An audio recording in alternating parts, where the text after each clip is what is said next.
Vamos a orar, Señor.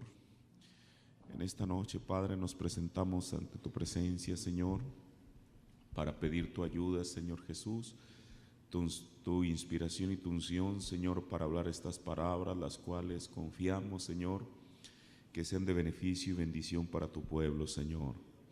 Padre, estamos hablando estas cosas, Dios, que solamente a nosotros, Dios, como creyentes de este maravilloso mensaje, tú nos diste, Señor, la dicha inmerecida de poder saberla, Señor.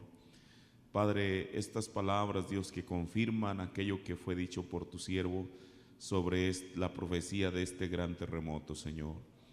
Padre, ayúdanos en esta tarde, Señor. Yo te pido, mi Dios, que tú, Padre Celestial, nos abras el entendimiento a tu palabra y a estas cosas, Señor, en el nombre de nuestro Señor Jesucristo. Amén.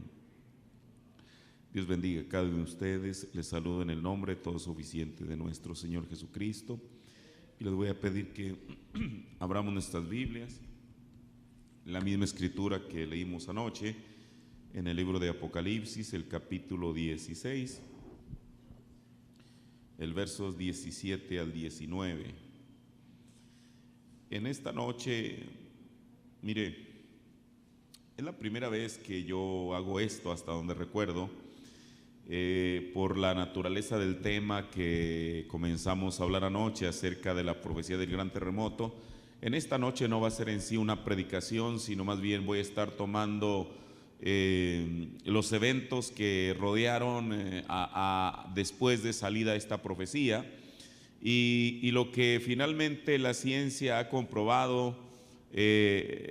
No, como yo le decía anoche, no es que nosotros para poder creer algo necesitamos que la ciencia lo confirme. Nosotros lo creemos aun cuando la ciencia no lo confirmara, pero solamente para demostrar que lo que Dios ha dicho es verdad. Dios puede valerse de cualquier medio para hacer que su palabra se cumpla y que para que Él permanezca veraz. Así que vamos a ir a Apocalipsis, el capítulo 16, el verso 17. Dice: y el séptimo ángel, y quiero recalcar una vez más, cuando nosotros escuchamos séptimo ángel, bueno, algo por ahí nos recuerda otra escritura. El séptimo ángel, ahora mire, estas palabras no son una interpretación personal de alguien, esto es lo que el Señor dijo en su palabra. Y el séptimo ángel derramó su copa por el aire, y salió una grande voz del templo del cielo del trono, diciendo: hecho es.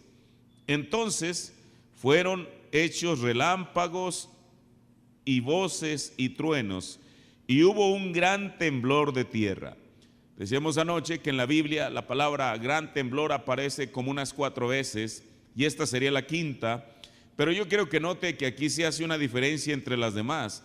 Y hubo un gran temblor de tierra. Y el Señor, para decirnos que este temblor de tierra es diferente a los demás, dice: un terremoto. Pero este terremoto era tan grande cual no fue jamás desde que los hombres han estado sobre la tierra. Y la ciudad grande fue partida en 3 partes, y las ciudades de las naciones huyeron.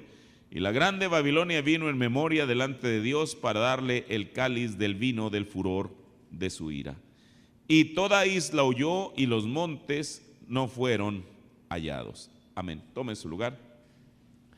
En esta noche, mire, traje una serie de diapositivas para tratar de apoyarme en esto, en la explicación que vamos a estar dando. Y no sé si el hermano que me está ayudando ahí, el hermano Salvador, pudiera poner, es aquí, ¿verdad?, donde se proyecta. Ok, entonces para yo también estar viendo la primera diapositiva, la número 1, y voy a estar hablando. Le digo, en esta noche no va a ser como una predicación en sí, solamente voy a estarle explicando algunas cosas. ¿Está bien? Ok, correcto. Mire, la noche del jueves 29 de abril de 1965, cerca de 500 personas, casi el doble de su capacidad, habían abarrotado el salón de banquetes del segundo piso del Hotel Biltmore, ubicado en el centro de Los Ángeles, California. Este es un hotel desde luego muy antiguo comparado con los hoteles modernos, pero con todo y eso no deja de ser un hotel muy lujoso.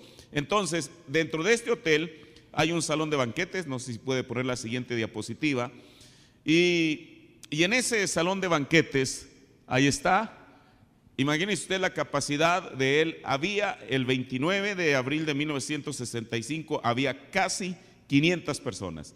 Este salón de banquetes, su capacidad es más o menos para 250, pero ese día había más o casi el doble de su capacidad. Ahora, pero no solo el salón, sino que otro centenar o más estaban atascando o apretando el pasillo cerca de la entrada, tratando de escuchar al predicador aquella noche. No sé si pudiera poner la siguiente diapositiva. Mire, así como se ve, así como se ve hay un púlpito, haga de cuenta que así estaba el lugar. Claro, esta foto es reciente, pero solamente para recrear nuestra mente y saber cómo estaba aquello. Ahora mire, otros más se arremolinaban alrededor de la planta baja, incapaces de encontrar siquiera estar de pie dentro del alcance de poder oír. Aquella noche el reverendo William Branham subió al estrado para predicar el que sería su último sermón de aquella serie de reuniones patrocinadas por los hombres de negocios del Evangelio completo. No sé si pudiera poner la siguiente diapositiva.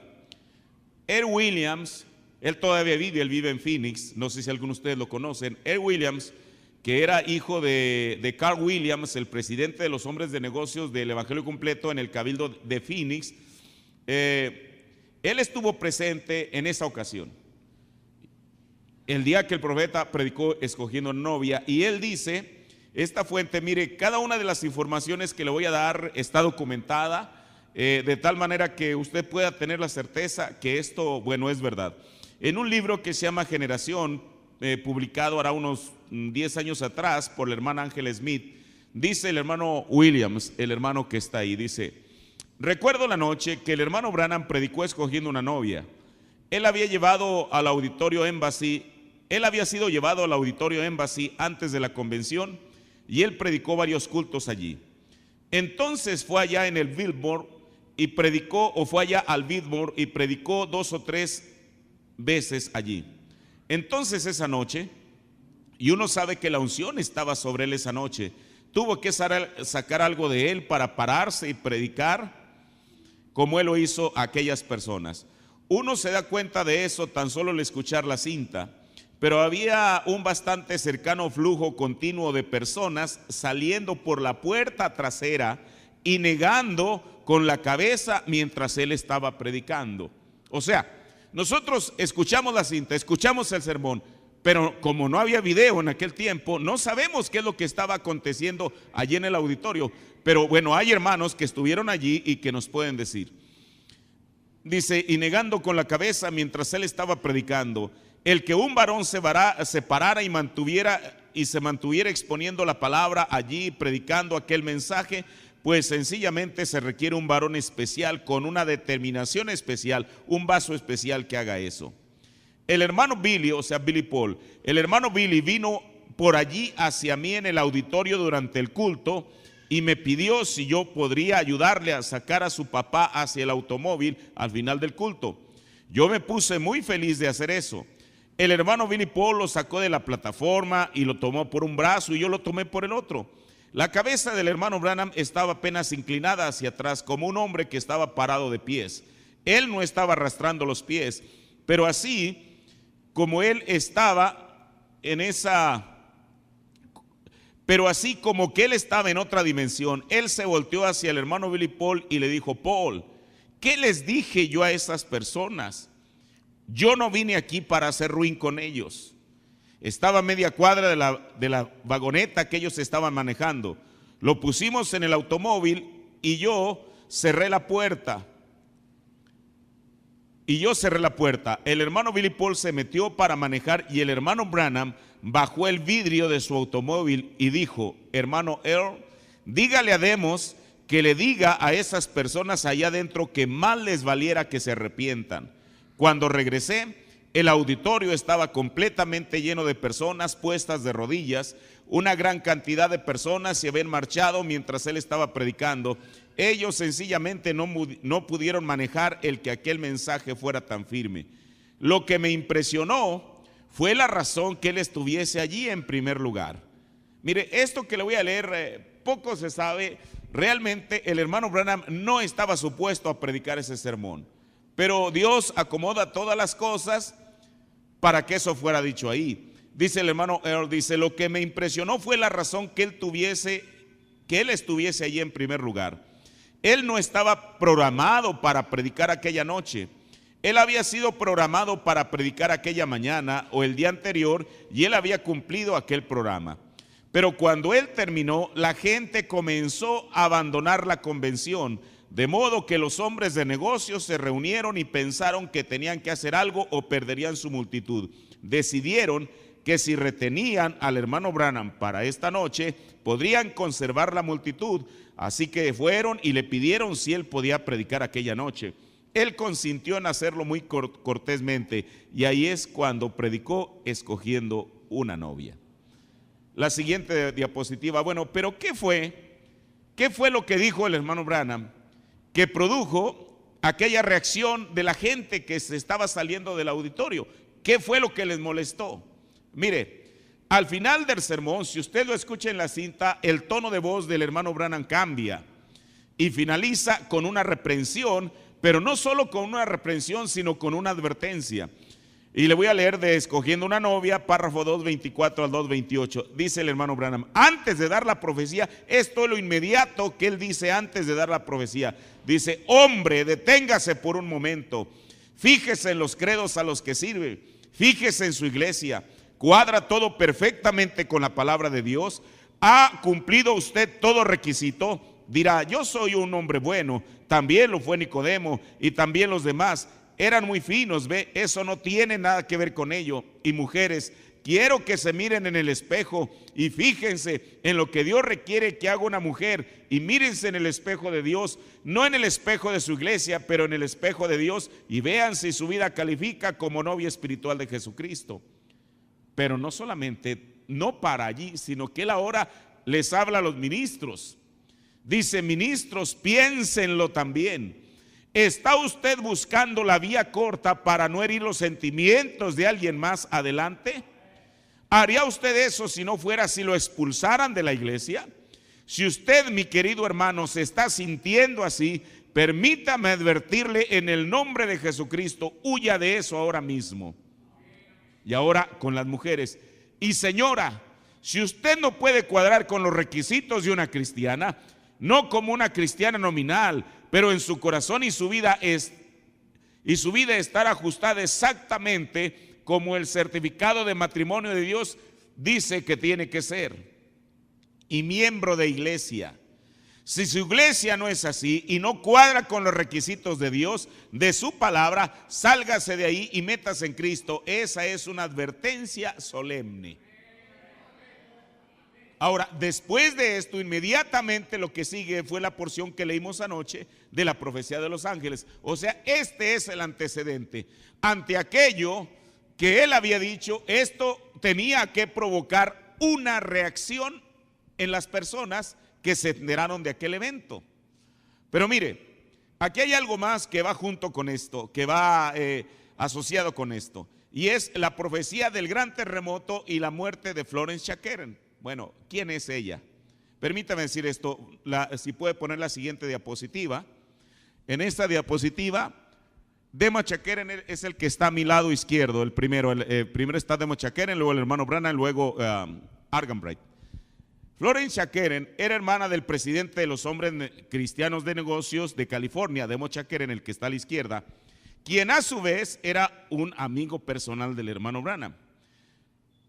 Florence Shakeren, hermana de él, ella había estado batallando con un cáncer, pero Dios le mostró a su siervo el desenlace de aquella condición. Mire, y en el sermón Un hombre huyendo de la presencia del Señor, predicado en febrero, el 17 de febrero del 65, en el párrafo 151 dice: yo entré la otra noche a la reunión de los hombres cristianos de negocio e internacional. El anciano papá Shakeren, el papá de Demos, él solía sentarse allí y no dejaba de mirar hasta que yo entraba. Entonces él se sonreía y esa agitadita de mano con la que me saludaba, él no estaba allí, él partió.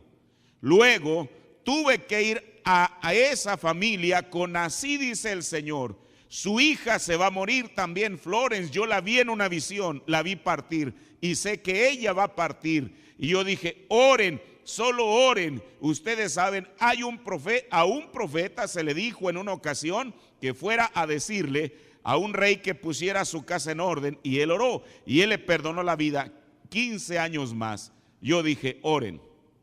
La siguiente diapositiva.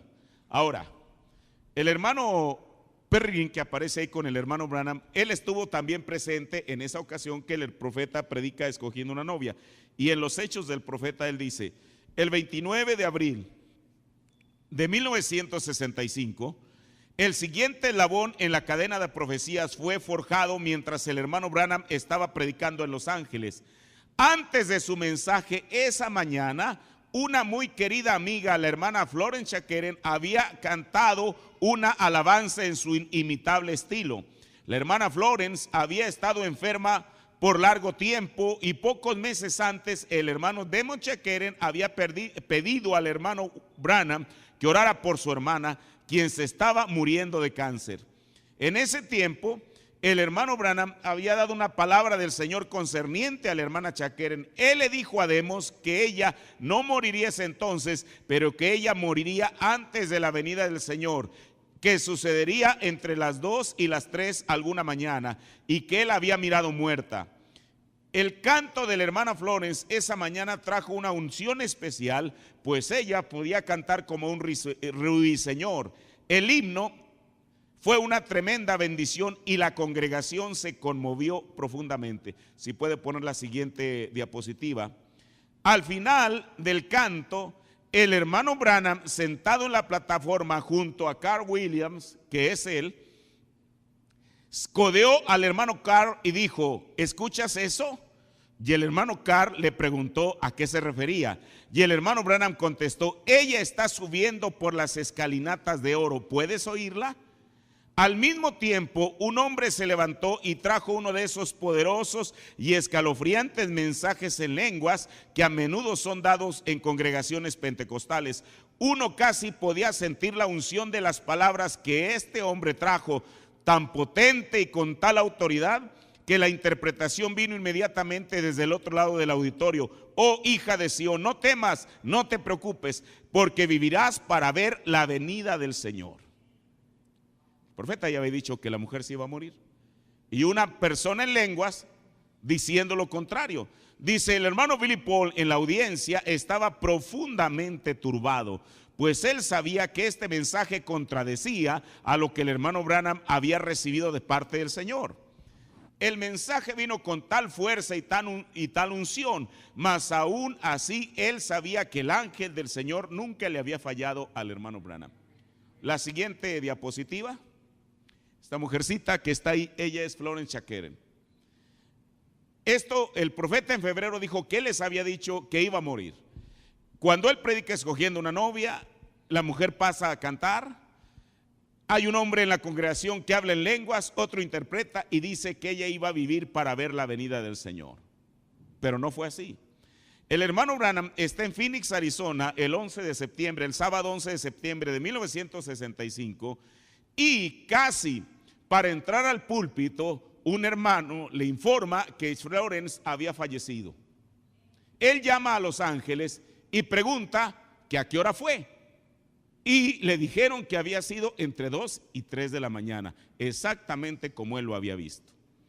En el poder de Dios para transformar, párrafo 1 al 8, dice el profeta, lo predica precisamente el 11 de septiembre del 65. Esto de la familia Chakeren, el hermano Williams y la hermana Williams, y muchos de ellos aquí lo saben. Yo lo vi en una visión como 2 o 3 años antes que ella se enfermara y sucedió.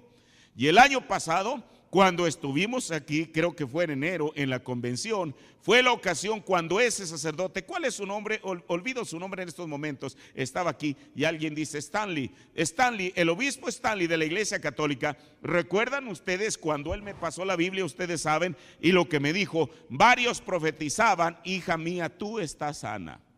Y él sabía que la visión había dicho que ella no sanaría, ella moriría entre las 2 y las 3 de la mañana. ¿Recuerdan eso? Así que entre las 2 y las 3, Y yo no le podía decir a Demos, sin embargo, le dije a su madrastra allá en el cuartito, en ese lugar, ahí enfrente, le dije, ella no se recuperará.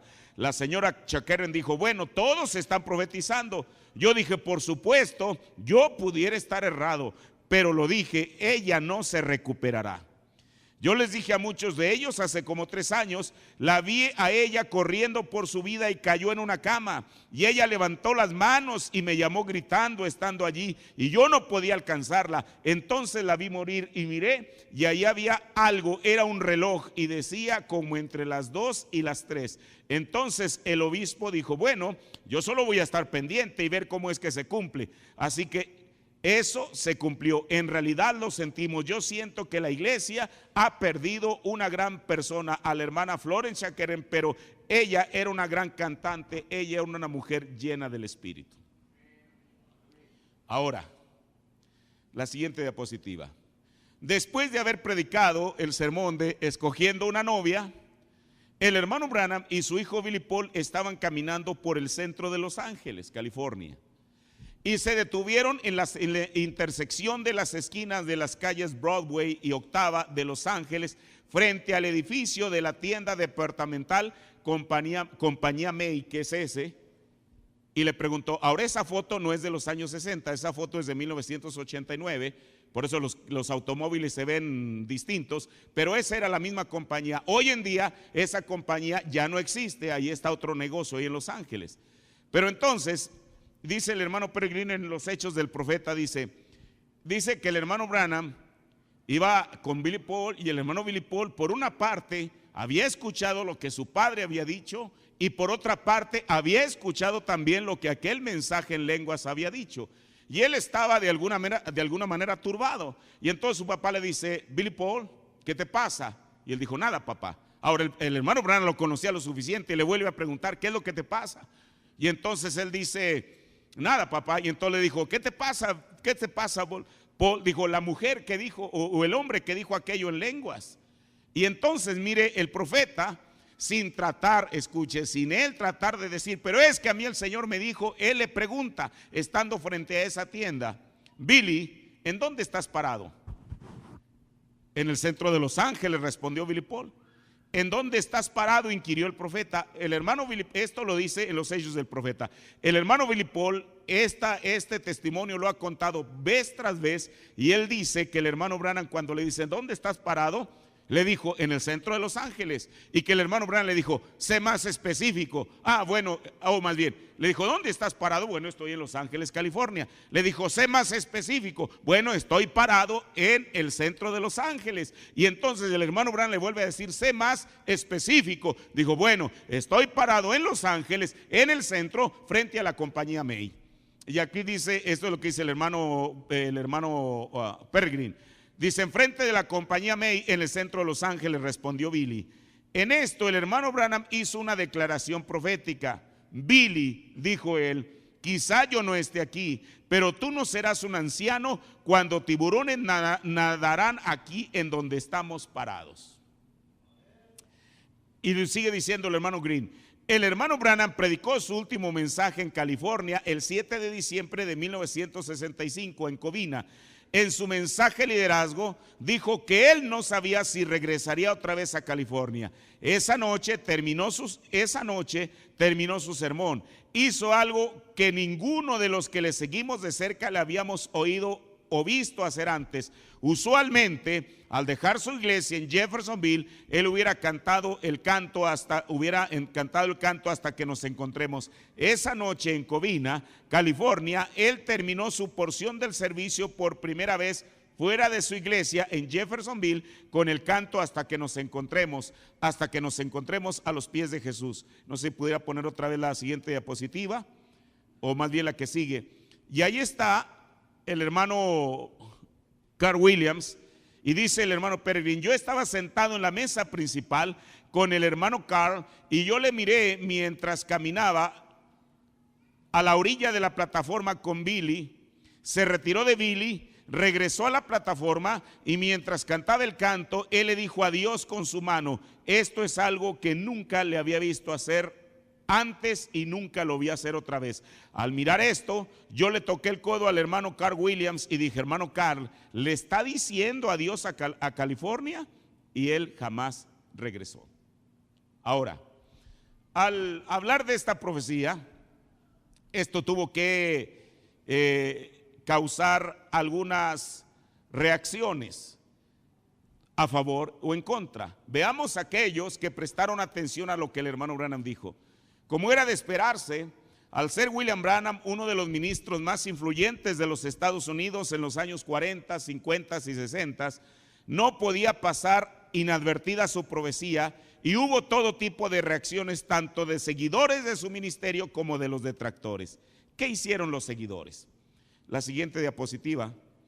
Este testimonio lo da el hermano Douglas McHugh, que él partió recientemente con el Señor, y él dice, esto está registrado en el libro Generación, y él dice, ahí está el hermano McHugh con el hermano Branham.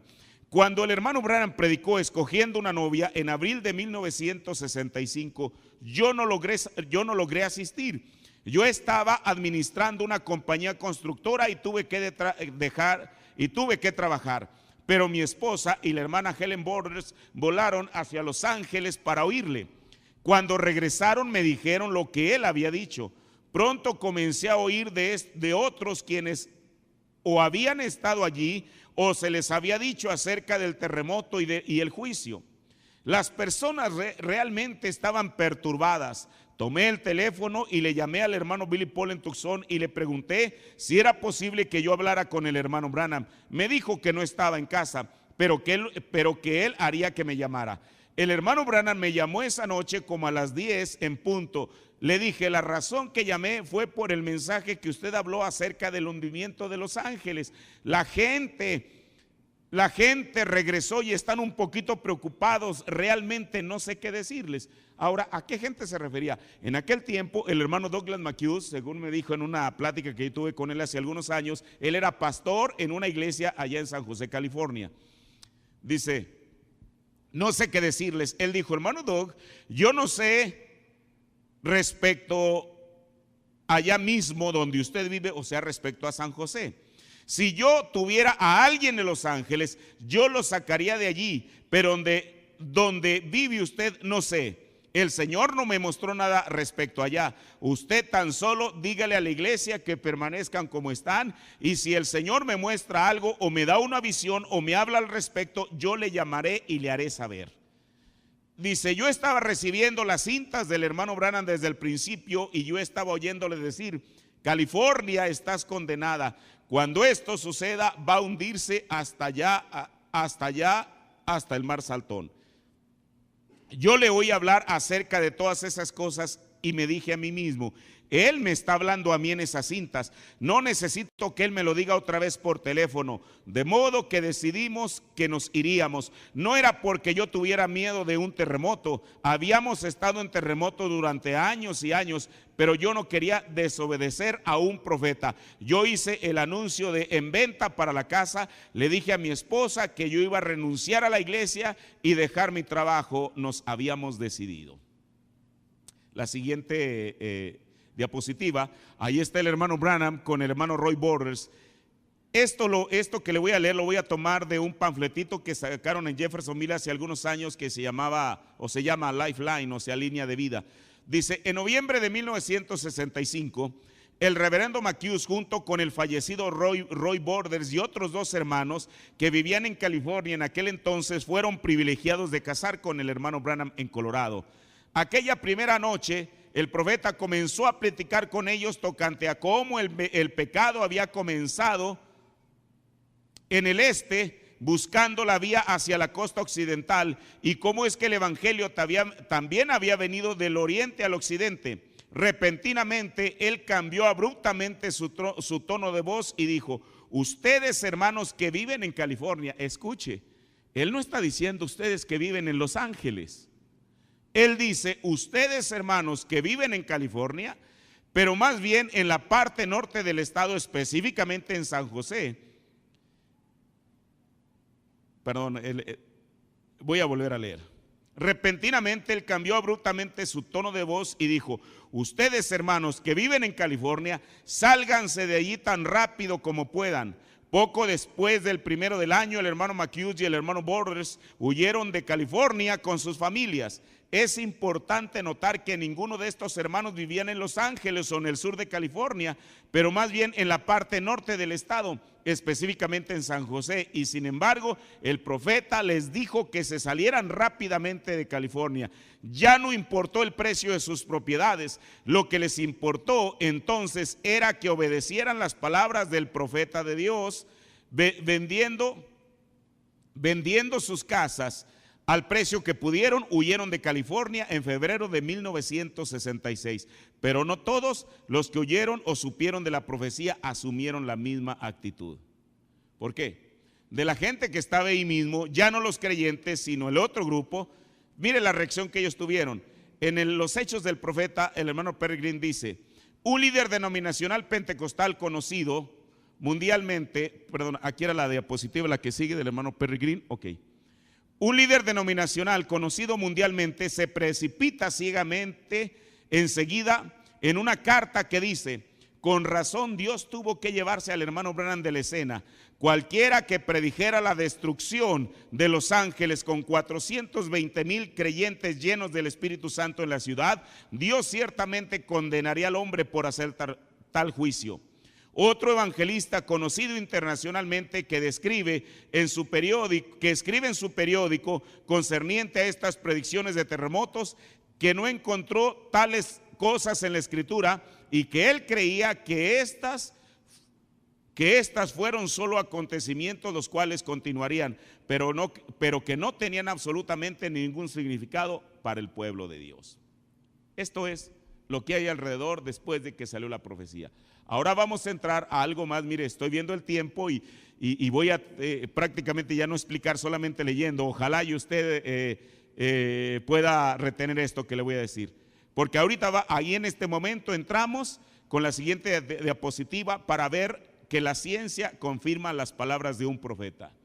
En el sermón Los Ungidos en el tiempo del fin, párrafo 18 y 19, dice el hermano Branham: como dijo el científico el otro día por la televisión, hablando de la tremenda grieta de miles de millas que existe en la Tierra, la cual se va a hundir, se le hizo la pregunta: ¿eso podría hundirse? Hablando de Los Ángeles, la costa occidental. Y muchos de ustedes han visto cómo le han hecho la prueba con el radar. Eso entra más debajo de San José, atraviesa hasta Alaska, allá por las islas Aleutianas, a una distancia de 200 millas, 321 kilómetros en el mar, y regresa hasta San Diego, dando la vuelta por el costado de Los Ángeles, y sale por ahí una enorme cavidad. Y todos estos terremotos que hemos tenido son el efecto volcánico golpeando este enorme cucharón, por decirlo así. No recuerdo el nombre de ellos que ellos le dieron, pero de todas maneras, cuando eso tiembla, eso produce estos terremotos que hemos tenido por años en la costa occidental. Y ahora se está gritando todo alrededor, y el científico dijo uno. El hombre le preguntó al otro: ¿eso se podría hundir? Respondió él: no es que se podría, sino que así sí ocurrirá. Dijo: pero quizá no nuestra generación. Él respondió: en los próximos 5 minutos o en los próximos 5 años. Nosotros no sabemos exactamente cuándo. La siguiente diapositiva. Mire, un gran porcentaje de lo que los geólogos conocen hoy en día respecto a la estructura y el comportamiento interior de la Tierra era sencillamente inaudito en 1965, cuando la destrucción de Los Ángeles fue declarada proféticamente. Años han avanzado y estudios científicos han cambiado ahora nuestro entendimiento de esta compleja esfera sobre la que vivimos. Esos mismos estudios científicos también nos han dotado de detalles que justifican la absoluta exactitud de la palabra perfecta de la profecía del juicio. En adición, ellos han suplido evidencia física para mostrarnos que un cumplimiento perfecto no puede estar lejano. Las palabras proféticas han sido familiares para nosotros durante 50 años, pero me gustaría que usted en esta noche mirara con atención a eso una vez más, y en esta ocasión nos gustaría enfocar su atención en 3 pasajes en particular. Primeramente, Ayer leíamos donde el profeta habla en el mensaje escogiendo una novia y él habla de un gran panal, así le llamó. Recuerde, William Branham no era un científico, él era un profeta de Dios. Así que él hablaba en el lenguaje que él podía hablar. Y él habla de un gran panal. La siguiente diapositiva. Mire, hace 50 años, un nuevo descubrimiento geológico estaba a punto de revolucionar el campo completo de las ciencias de la Tierra, que fueron llamadas placas tectónicas. Y eso arrojó una nueva luz en dos de los fenómenos más importantes y peligrosos del planeta, los terremotos y los volcanes, con el descubrimiento de las placas tectónicas. La siguiente diapositiva. En 1965, cuando el hermano Branham se paró detrás del estrado y condenó la ciudad de Los Ángeles, muy poco era conocido acerca de la manera que nuestro planeta funciona realmente. Los geólogos apenas estaban comenzando a explorar dentro de la anatomía no vista. Ellos estaban apenas en camino al aprendizaje de lo que provoca los enormes terremotos que abren desgarrando la tierra y arrasan las ciudades, y al entendimiento del por qué 3/4 partes de los volcanes activos de la tierra se encuentran en el área que bordea al Océano Pacífico. 3 de cada 4. Usted dice, bueno, ¿pero qué no estamos hablando de un terremoto y no de los volcanes? Bueno, permítame, solamente estoy poniendo esto como una base para lo que voy a hablar más adelante. La siguiente diapositiva. A principios de los años 70, usando una gran amplitud de nuevas tecnologías, la ciencia pudo confirmar que la capa exterior de la Tierra está fracturada en 20 moles de tierra flotantes formadas irregularmente llamadas placas. Cada una de 60 millas, de 96 kilómetros de espesor aproximadamente. Mire, yo cuando leí esto, realmente uno piensa que esta tierra, bueno, todo es así como estamos aquí, algo firme. Pero dentro de la tierra hay estas placas que son como 20, de 96 kilómetros de espesor aproximadamente. Los continentes están empotrados en estas placas, los cuales flotan sobre una agitante capa de roca fundida abajo, parecida a témpanos de hielo en movimiento, donde dentro de la tierra, en el subsuelo. Desde que la tierra fue formada, ellas han estado triturándose lentamente, más allá una de la otra en rayas a la velocidad de 2 pulgadas, o sea 5 centímetros por año, más o menos la misma velocidad en que crecen las uñas, chocando, fracturándose, chirriando y algunas veces rompiéndose a medida que se empujan.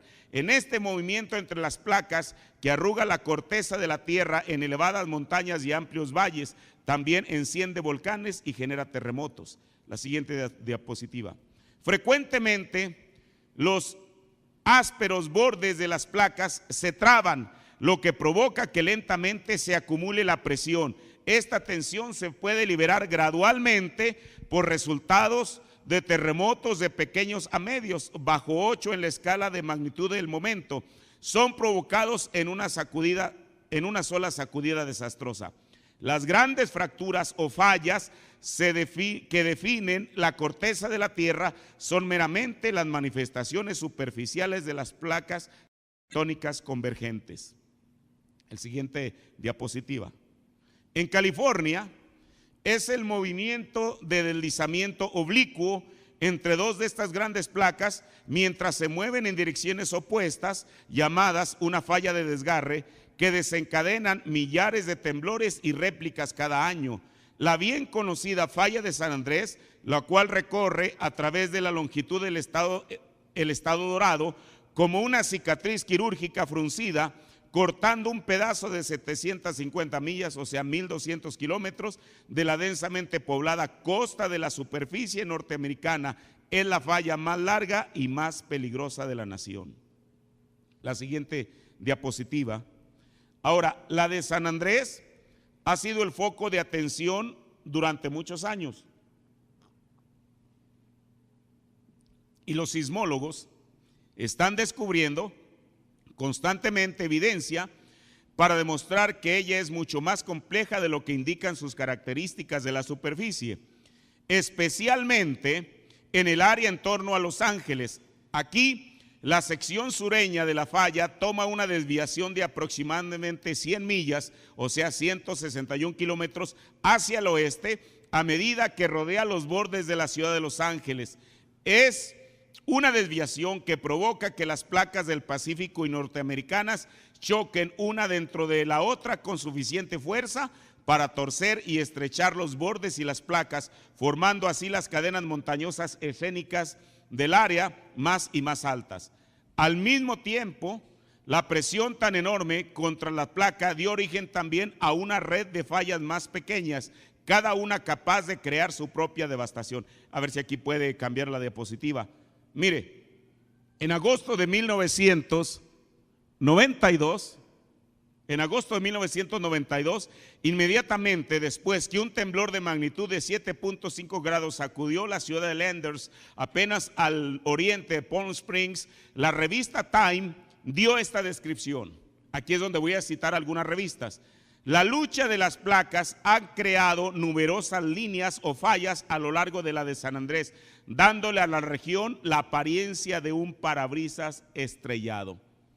¿Puede usted imaginarse eso? Esto está en la revista Time, en un artículo que se llama o se titula Noticias bajo la tierra, de la escritura de la periodista Madeleine Nash, del 24 de agosto de 1992, en su página 55.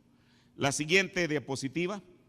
Existen 7 sistemas de fallas mayores conocidas solo en el área metropolitana de Los Ángeles, no incluyendo la de San Andrés, la cual ha llegado a la superficie y puede ser reconocida visiblemente.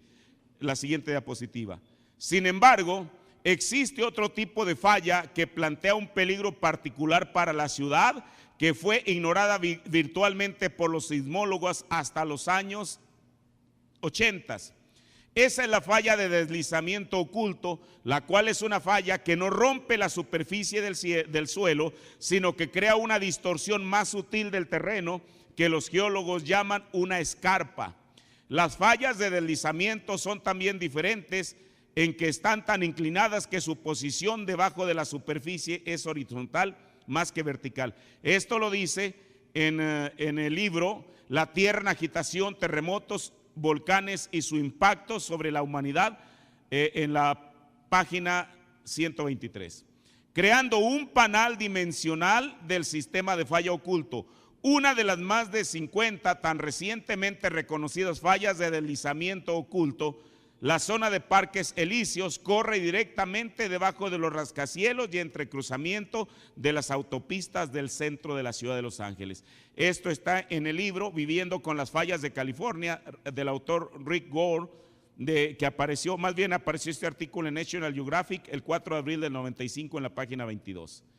Ahora mire, hermano, recuerden, cuando el gran panal, entre comillas, debajo de la ciudad de Los Ángeles fue revelado proféticamente en 1965, solo el Creador sabía de su existencia y Él lo reveló a través de su siervo. Ahora, intensos esfuerzos están en camino por hombres representando todos los campos de las ciencias de la tierra para trazar la red de monstruosidad sísmica expuesta recientemente. Y lo que están descubriendo debajo de la careta de asfalto y concreto de la ciudad los ha asustado justificablemente.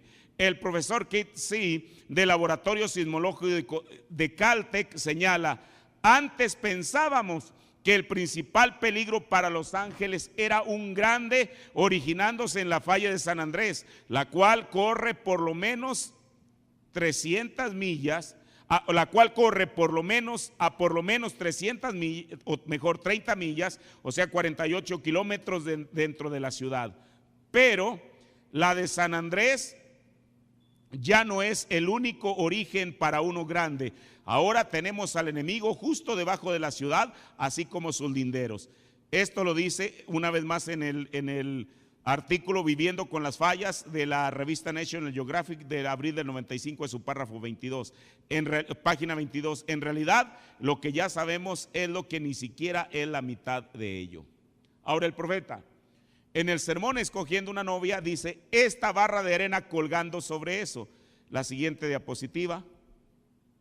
Mire, ahí está, mire, mucha de esta información, como le decía ayer, la tomé de inglés porque ellos tienen más información sobre este asunto que aquí en México, porque ellos están más interesados a estas alturas de esto. Esta imagen que usted ve allí apareció en la revista precisamente de National Geographic. Si usted ve, es un corte transversal de la costa en el área de Los Ángeles, y ahí ve usted exactamente lo que el profeta habla. Por ejemplo, está el panal, ahí en alguna parte también está la barra de arena, y mire lo que dice. En esta revista también, Viviendo con las fallas de California, existen dos factores mayores que determinan los efectos de un terremoto en un sitio determinado.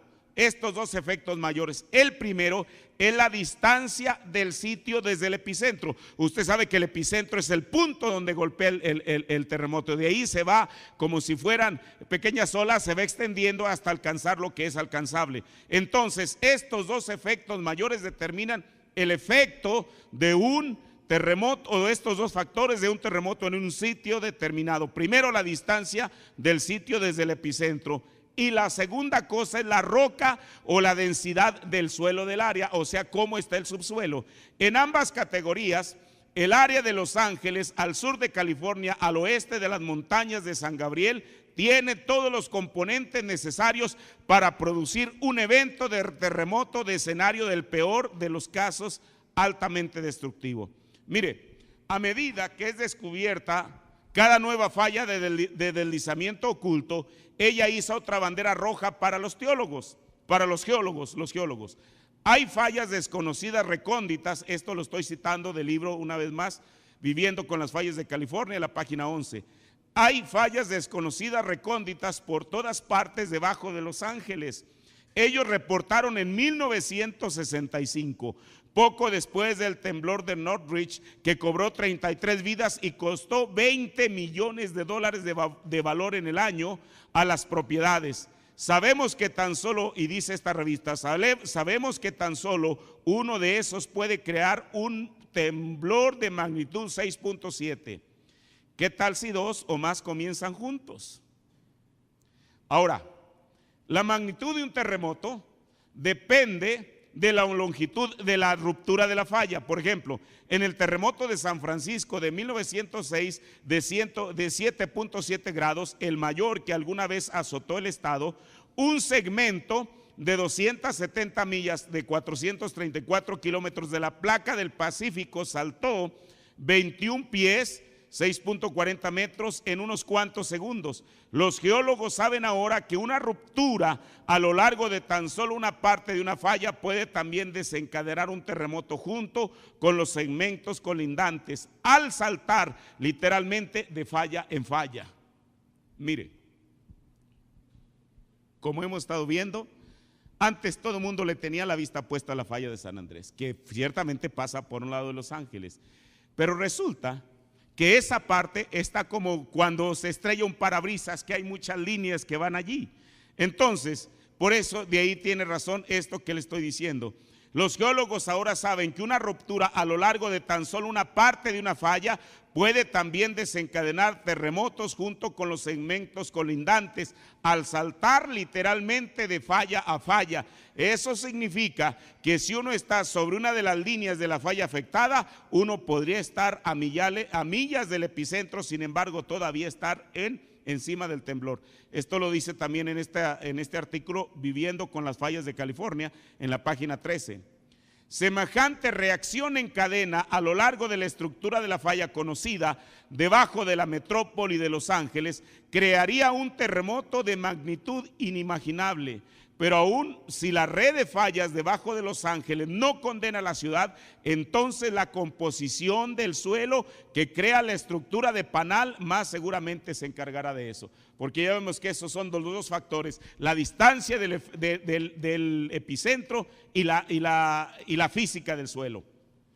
Las montañas San Gabriel, un enorme bloque de densa roca alargada que ha sido expulsada de la tierra por la presión de las placas convergentes, forman el telón para un área que es conocida como la Cuenca de Los Ángeles, una vez cubierta por el mar aeones de aluvión, arena y grave erosionada de montañas cercanas y sedimento del océano han creado un terraplén que abarca 4.113 millas cuadradas, o sea 6.619 kilómetros cuadrados en la superficie, y en algunas áreas es tan profunda como 25.000 pies, o sea 7.620 metros, más de 4 millas y media. Eso es precisamente lo que el hermano Branham expuso, que era en 1965, una vasta barra de arena.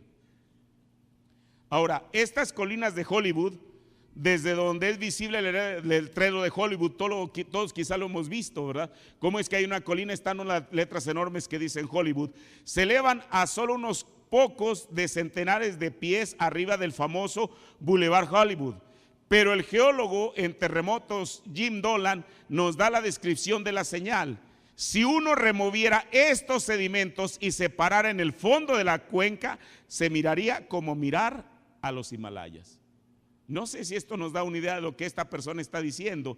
O sea, si uno removiera, como dice él, los sedimentos, o sea, la arena y todo lo que hay ahí, y se parara en el fondo, y uno mirara hacia el letrero ahí donde está Hollywood, sería como uno pararse en la superficie y mirar hacia arriba al monte Himalaya. De esa profundidad está. Durante un terremoto, el piso de granito y esquisto en forma de tazón de esta barra de arena actúa como un amplificador para las ondas sísmicas, haciéndolas que se entrecrucen y se magnifiquen dentro del espacio adjunto.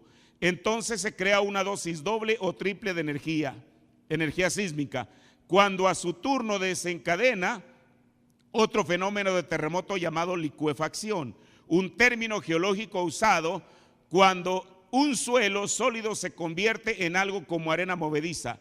Sia da esta descripción en el proceso.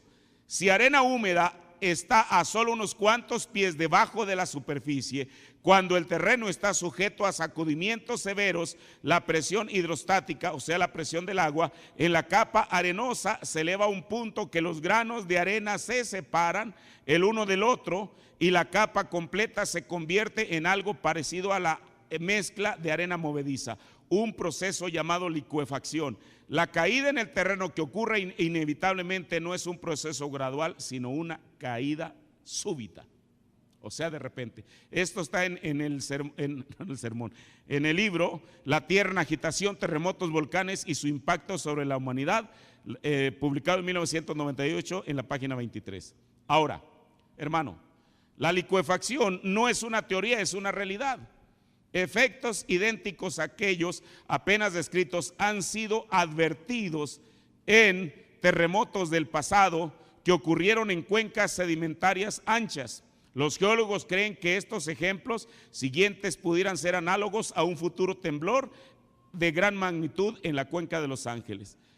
Y ahora sí, la siguiente diapositiva. Ya estoy en la recta final. Mire, la Ciudad de México, un ejemplo trágico de las condiciones, un ejemplo trágico del efecto de las condiciones del suelo local durante un evento sísmico fue el terremoto de la Ciudad de México el 19 de septiembre de 1985. El temblor de 8.1 grados, cuyo origen fue a 200 millas, o sea, a 321 kilómetros de distancia en el Océano Pacífico, mató a más de 9,000 personas. Casi todas las muertes ocurrieron en la parte más antigua de la ciudad, un área que fue construida sobre un depósito ancho de sedimentos suaves y alto contenido de agua. Las vibraciones resonantes afectaron a la ciudad como si fuera un tazón de gelatina, incrementando las oscilaciones de los edificios hasta que finalmente se colapsaron. Esto lo dice, está en el libro La destrucción de Sodoma, Gomorra y Jericó, antecedente geológico, climatológico y arqueológico del autor David Neve, en la página 37.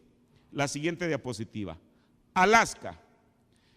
El temblor monstruoso más reciente, sobrepasando la magnitud de 9 que azotara la tierra, fue el Viernes Santo del 27 de marzo de 1964.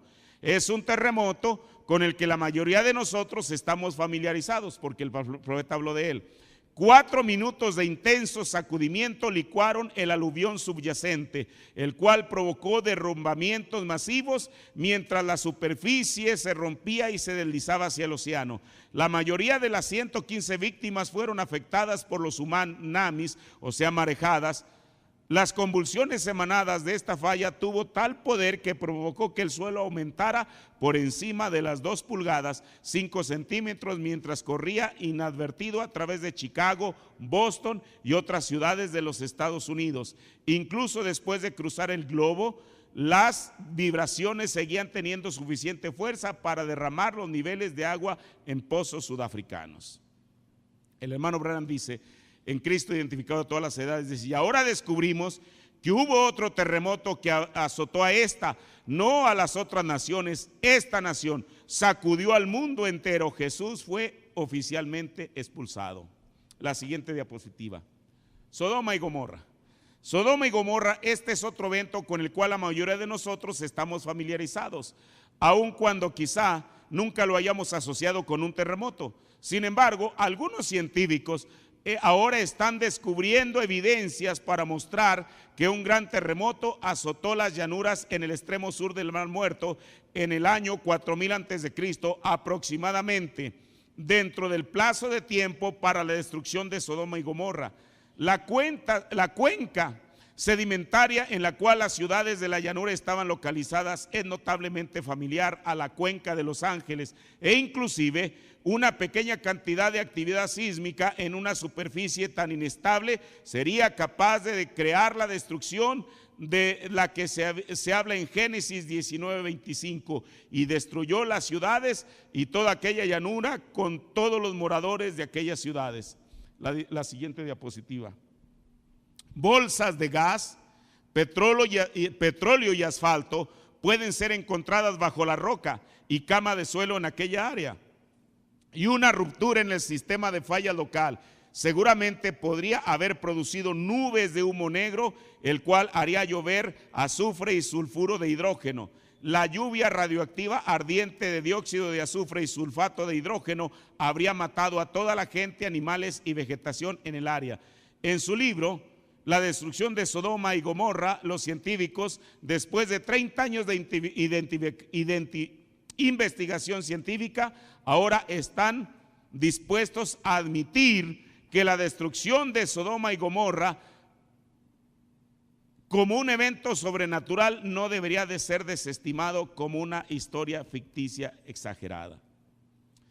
Finalmente, teniendo en mente, hermano, lo que acabamos de oír concerniente a los factores geológicos de reacción en cadena y licuefacción, ahora escuche cuidadosamente lo que dice el profeta en el sermón avergonzado predicado el 11 de junio del 65, párrafo 61. Si eso tan grande se está moviendo, esta tierra tragándose eso así por cientos de millas cuadradas, cientos y cientos de millas cuadradas, uniéndose la tierra, eso lanzará un maremoto hasta Arizona, seguro que lo haría. Que estoy terminando. El profeta también, en la profecía de los ángeles, él dice que será peor que el último día de Pompeya. La siguiente diapositiva. Mire, el 24 de agosto del año 79 después de Cristo, un volcán, el que se ve aquí al final, localizado en la costa occidental de Italia, cerca de la actual ciudad de Nápoles, hizo erupción explosivamente. El monte Vesubio, que es ese que se ve ahí, vomitó gases candentes y cenizas que engulleron la ciudad cercana de Pompeya, sofocando a sus víctimas y cubriendo sus cuerpos en un flujo de cenizas que en sitios era de hasta 20 metros de profundidad. El desastre de Pompeya es probablemente la erupción volcánica más ampliamente conocida en el mundo, pero de alguna manera parece tanto extraño como siniestro el oír que se usó para descubrir el impacto de un inminente terremoto sobre la ciudad de Los Ángeles. Cuando el hermano Branham habló estas palabras en 1965, habían pasado menos de 5 años desde que un monstruoso terremoto en Chile había causado rompimiento a lo largo de un segmento de la falla costera de 965 kilómetros de largo, matando a más de 5,000 personas y enviando tsunamis a lo largo del Pacífico, ahogando a centenares más en Hawái y Japón. en una magnitud de 9.5, fue y sigue siendo el terremoto más poderoso jamás registrado, o sea, el de Chile de 1960. Y uno pensaría, un buen ejemplo para nosotros cuando se habla de la devastación venidera, o tal vez el evento de Alaska de 1964, el cual fue el segundo terremoto más severo, pudo haber servido como un ejemplo apropiado. Pero el nombre que él habló, o sea, el hermano Branham de Pompeya, pero el nombre que él habló fue Pompeya. De modo que tenemos que preguntarnos qué similitudes posibles pueden haber entre lo sucedido en Pompeya y lo que sucederá cuando el terremoto azote Los Ángeles. La siguiente diapositiva. En el artículo Viviendo al Borde, también de National Geographic, de abril de 1995, dice: no existe geología que se escape en la costa occidental de los Estados Unidos, declaró la revista National Geographic, implicando así que que viviendo al borde es un término que no puede aplicarse solamente a California. La falla de San Andrés, de 1.207 kilómetros de longitud, la cual se levanta de la tierra a la orilla del mar Saltón, en la punta del sur de California, desaparece una vez debajo de las aguas del Pacífico, en un punto justo al lado de la costa del norte de California, que es llamada la Unión Triple Mendocino.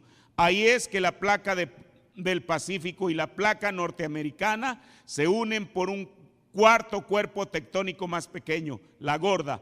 Unas cuantas millas más al norte, la placa Gorda se encuentra con la placa Juan de Fuca, la cual se extiende hacia las aguas canadienses al lado de la costa de Vancouver. La siguiente diapositiva. Lentamente, pero seguramente, la placa Juan de Fuca y la placa Gorda están desapareciendo, mientras chocan con la placa norteamericana, se hunden a la baja, creando el borde de la placa más grande y hacia el interior de la tierra. El proceso es llamado subducción.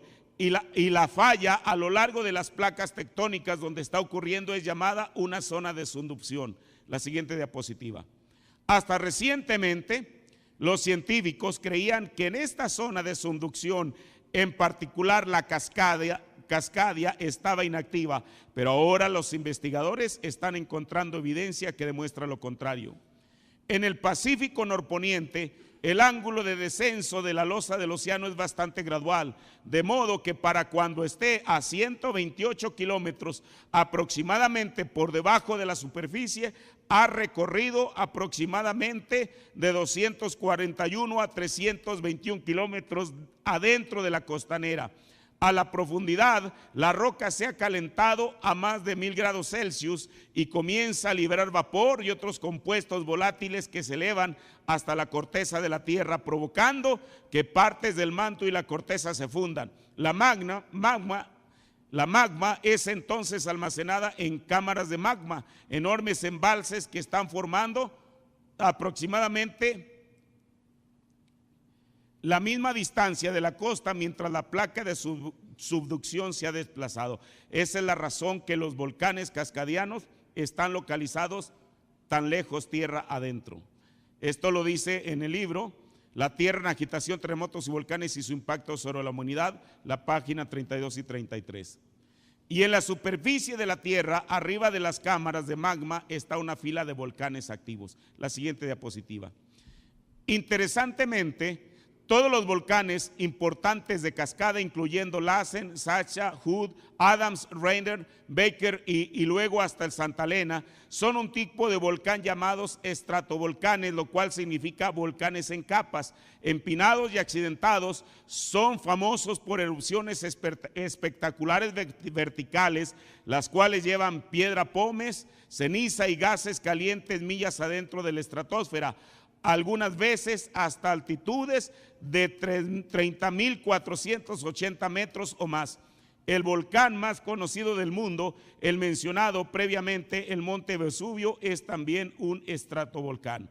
Mientras el magma continúa acumulándose en los depositarios que están a millas de la falla en el centro del océano, las rocas de la placas de subducción pueden tensarse mientras se doblan y se sumen hacia abajo, Cuando la tensión llega a un punto de ruptura, un segmento de la falla se quebrará, enviando ondas sísmicas a través de los depositarios debajo de los volcanes, en una manera similar al violento sacudimiento de un gran bote de soda. El eructo de vapor supercalentado y gas agita el magma inestable y el resultado con frecuencia es una erupción volcánica. Incluso un pequeño temblor puede desencadenar decenas de las vibraciones en regiones volcánicas y geotérmicas, provocando que el magma se eleve más y más de la superficie. Los vulcanólogos creen que una erupción mayor, tal como una que podría ser desencadenada por un terremoto tectónico, sería capaz de propagar cenizas sobre un área de aproximadamente 500,000 millas cuadradas, o sea 804,673 kilómetros, en un área que podría incluir 8 estados y 3 provincias canadienses. Existen evidencias geológicas que ya ha sucedido alguna vez en el pasado. Esto está en el mismo libro, La Tierra en agitación, terremotos y volcanes, página 35. La siguiente diapositiva. La mayoría de los volcanes principales de la zona de Cascadia son capaces de hacer erupción con poca tensión. Científicos de la Tierra para la Inspección Geológica de los Estados Unidos están emitiendo la alarma. Desde la sierra hasta Seattle, volcanes que antes se pensaba que estaban inactivos, ahora están mostrando señales de vida. Desde 1978, la caldera de Long Valley de California, un antiguo volcán colapsado al este de San Francisco, el cual una vez arrojó cenizas sobre la costa oriente y Monte Shasta, ambos han visto enjambres de terremotos. La caldera ahora sobresale de la cima de la cámara de magma, estimada en 321 kilómetros cúbicos. Más de 2.300 temblores por semana mecen al área, algunos tan grandes como 4.9 y no muestran signos de retroceso. La siguiente diapositiva. Y desde luego, en 1980 el monte Santa Elena demostró categóricamente que los volcanes de Cascadia están en verdad activos. El monte Santa Elena había estado silencioso durante 120 años. Él sopló solo 7 días después que notamos su primer terremoto. Cualquiera de estos volcanes Cascadia o en el área de Cascadia podrían hacer lo mismo. La siguiente diapositiva. El sitio arqueológico de Capernaum es todo lo que queda de una vez próspera ciudad costera en los días de Jesús. En Mateo 9:1, Capernaum es incluso denominada su propia ciudad, y fue desde ahí que él llamó a sus primeros discípulos y se hospedó en la casa de Pedro. Pero a pesar de los milagros, los habitantes no mostraron interés a sus advertencias para arrepentirse, y por último denunció Capernaum junto con otras ciudades vecinas con las ciudades vecinas de Corazín y Betsaida, profetizando que todas ellas llegarían a su ruina. Esto está en Mateo 11:23 y en Lucas 10 del 13 al 15. Las palabras de Jesús se cumplieron cuando la ciudad fue destruida completamente durante la guerra judío-romana del 67 al 70 después de Cristo, alrededor de 39 años después de que fue condenada. Porciones de la una vez centro espléndido cultural ahora yacen debajo del mar o del cercano mar de Galilea. Áreas pequeñas de la ciudad fueron reconstruidas como una comunidad cristiana, con una iglesia en el sitio de la casa de Pedro, pero una vez más destruida en el siglo III por un terremoto, junto con las cercanas Betsaida y Corazín. Hoy en día las ruinas que quedan datan de los siglos III y IV. La siguiente diapositiva. Similarmente, un día, mientras Jesús y sus discípulos se estaban marchando del templo de Jerusalén, comenzaron a platicar con él de la belleza de los edificios y de la excepcionante construcción de piedra y la arquitectura. Jesús profetizó diciéndoles en Mateo 24:2: ¿veis todo esto? De cierto os digo que no será dejada aquí sobre piedra que no sea destruida. Él también le dijo lo que podía esperar justo antes del tiempo de la destrucción, y les instó a prestar atención en Mateo 24:16, donde dice: entonces los que estén en Judea huyan a los montes. 36 años después, el general romano Tito comenzó su sitio en la ciudad de Jerusalén, que había de durar durante 3 años. Los horrores padecidos por aquellos que se atraparon dentro de la ciudad están más allá de la descripción, mientras pagaban el precio por rechazar la palabra. Pero como lo confirmó el profeta en el sermón Tiempo de Unión y Señal, párrafo 49, ninguno de los cristianos fueron atrapados allí porque ellos vieron la señal y huyeron. Un profeta vindicado siempre es una señal que el juicio está cerca. Pero así como fue en los días de Jesús, el tiempo es a menudo silencioso entre los eventos. El intervalo entre la declaración y el cumplimiento a menudo es lo suficientemente extenso para que los humanos se olviden. Pero el juicio se está aproximando a la costa occidental de Norteamérica y parece que será una conjunción de 3 tipos de desastres geológicos: terremoto, tsunami y erupción volcánica. Lo que ha sido declarado vendrá a suceder y no hay vuelta atrás. Ya estoy terminando, ahora sí. La siguiente diapositiva. En el sermón, tratando de hacer un servicio de sincera su voluntad, párrafo 25. Miren lo que va a suceder. Si esas miles de millas cuadradas caen dentro de la lava de la tierra y se deslizan hacia adentro, habrá millones que morirán a la vez, y eso causará tal maremoto. Recuerden, hasta el mar Saltón está a 100 o 200 pies, 30 o 60 metros más abajo del nivel del mar. Esa agua probablemente llegará casi hasta Tucson con ese maremoto cruzando por allí, y el mar se infiltraría en el desierto. Mire, termino con esto. En 1965, cuando el profeta habló esta profecía en Los Ángeles, nadie lo creía. En el año 2015, nadie lo duda. Y Hollywood, el estudio de cines que está en California, ellos han sacado provecho aún de esto que dijo el hermano Branham. Mire, como muchos de los temas hoy, Hollywood también ha querido aportar su perspectiva de los acontecimientos y ha llevado a la pantalla en diversas ocasiones el tema del terremoto de Los Ángeles, California. La siguiente diapositiva.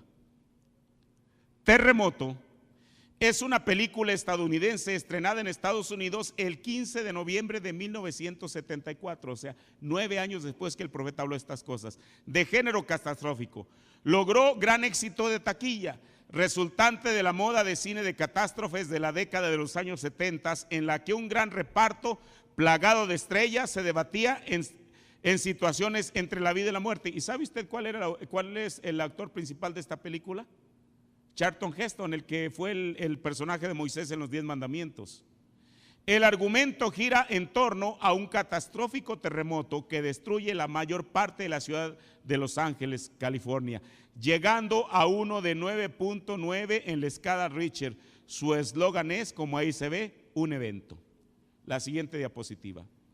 El 11 de noviembre de 1990 aparece en los Estados Unidos la miniserie televisiva El Gran Terremoto de Los Ángeles, acerca de un terremoto masivo que azota Los Ángeles, California, en la que la doctora Claire Winslow, prestigiosa sismóloga, comienza a preocuparse ante la aparición de numerosos indicios que, según sus teorías, presagian la llegada de un devastador terremoto.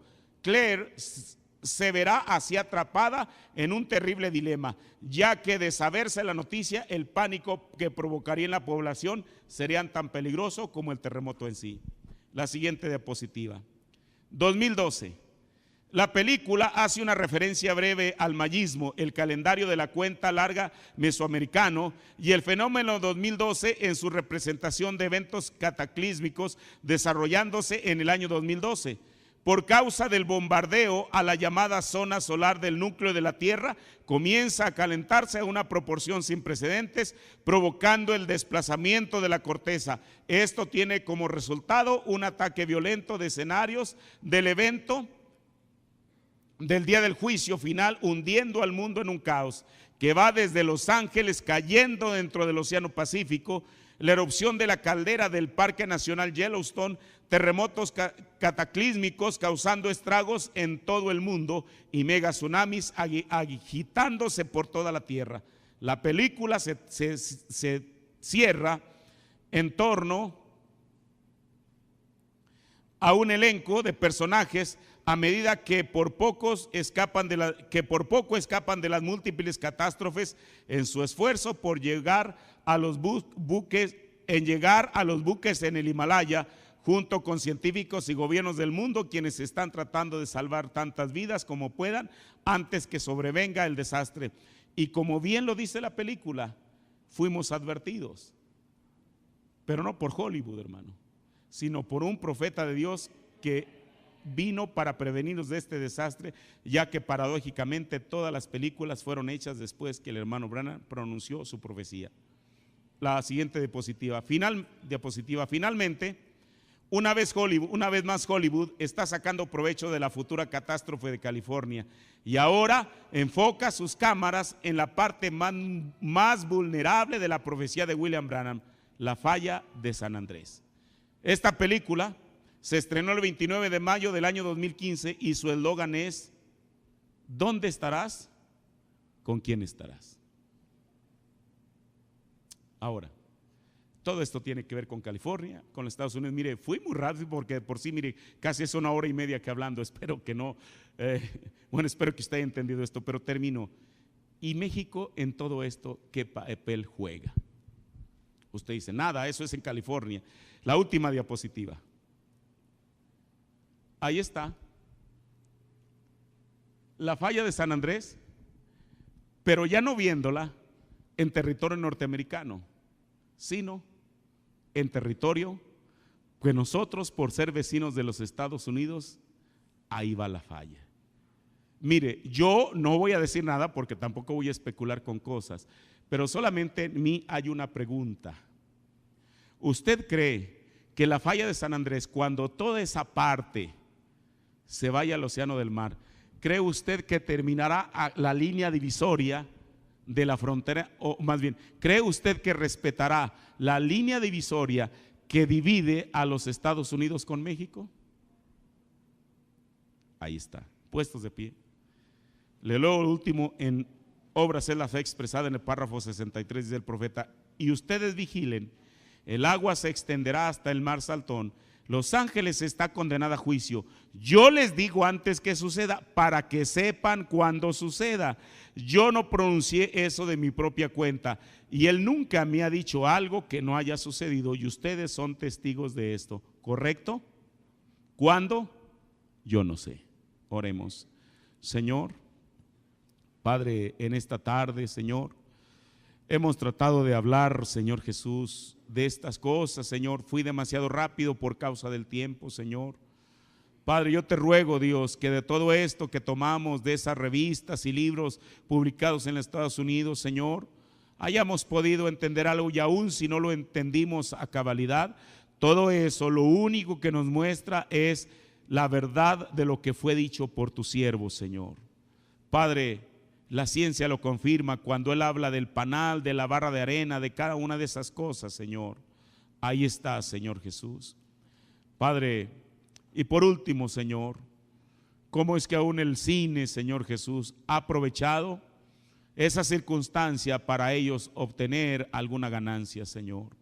Pero Padre, con todo y eso, con ciencia o sin ciencia, con películas o sin películas, lo que tu Espíritu Santo dijo a través de tu siervo sigue siendo la verdad, Señor. En esta noche solamente tomamos eso, Señor Jesús, para mostrar, oh Dios, que eso, Padre Celestial, aún el mundo, aún los científicos, sin creer este mensaje, están dando crédito, quizás sin mencionar las palabras, pero siguen dando crédito a lo que un profeta ya habló. Gracias, mi Dios, por revelarnos tu palabra, oh Dios, por mostrarnos estas cosas, Señor. Permite, Señor Jesús, como anoche se decía, que podamos estar preparados, Señor Jesús, Padre, porque eso será en vísperas de tu venida, Señor. Gracias, mi Dios, por esta noche, por esta pequeña conferencia, digámoslo así, Señor, que tú me permites tener esta plática, Señor, sobre estas cosas, que se queden en nuestros corazones, en el nombre del Señor Jesucristo.